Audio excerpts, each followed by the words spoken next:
సమస్త లోకాలకి మూలాధారం సూర్య భగవానుడు. సూర్యుడు లేని ఈ జగత్తును అస్సలు ఊహించలేం. విశ్వం ఆయన చుట్టూ, సూర్యుడు చుట్టూ తిరుగుతోంది. హిందూ సంప్రదాయంలో అత్యున్నతమైనదిగా చెప్పుకునే పంచాంగానికి ఆద్యుడు. సూర్యుడు చుట్టూ భూ పరిభ్రమణం ఆధారంగానే రోజులు, వారాలు, తిథులు ఏర్పడ్డాయి.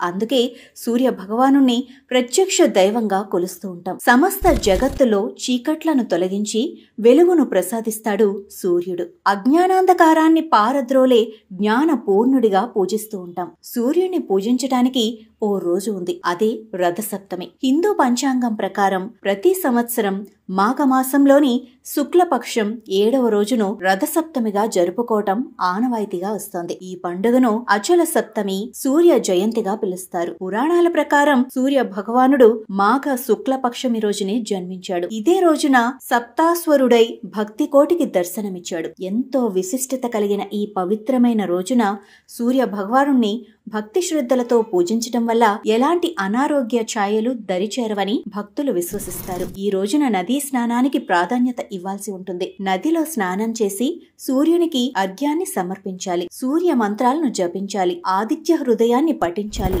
రథసప్తమి నాడు సూర్యోదయానికి ముందే నిద్ర లేవాలి. తలస్నానం చేయాలి. జిల్లేడాకులను వేసిన నీటిలో స్నానం చేయటం ఉత్తమమని పండితులు చెబుతూ ఉంటారు. అనంతరం సూర్యరశ్మి పడే చోట కొంత భాగాన్ని ఎర్రమట్టితో పోయాలి. దానిపై రథం ముగ్గును వేయాలి. దానికి గంధం, కుంకుమ పెట్టి ఎర్రని పువ్వులతో అలంకరించాలి. బియ్యంతో చేసిన పొంగల్ని నైవేద్యంగా సమర్పించి పూజలు చేయాలి. తులసి చెట్టుకు ప్రత్యేక పూజలు చేయాలి. ఆదిత్య హృదయాన్ని పఠించాలి. వ్యాస మహర్షి విరచితం ఇది. శ్రీరామచంద్రుడు సైతం రావణాసురుడితో యుద్ధం చేయటానికి ముందు ఆదిత్య హృదయాన్ని పఠించాడని పురాణాలు చెబుతున్నాయి. ఆదిత్య హృదయాన్ని రోజు పఠించటం వల్ల అపజయం ఉండదని పెద్దలు చెబుతూ ఉంటారు. కలియుగ వైకుంఠంలా అలరారుతున్న తిరుమల శ్రీవారి సన్నిధిలోనూ రథసప్తమి పండుగను వైభవంగా నిర్వహిస్తారు. రథసప్తమి నాడు తిరుమల, తిరుచానూరు ఆలయాల్లో ప్రత్యేకంగా ఉత్సవాలను నిర్వహిస్తారు. రథసప్తమి మలయప్ప స్వామివారి మూర్తిని శ్రీదేవి, భూదేవి సమేతంగా తిరుమలలోని తిరువీధుల్లో ఊరేగిస్తారు.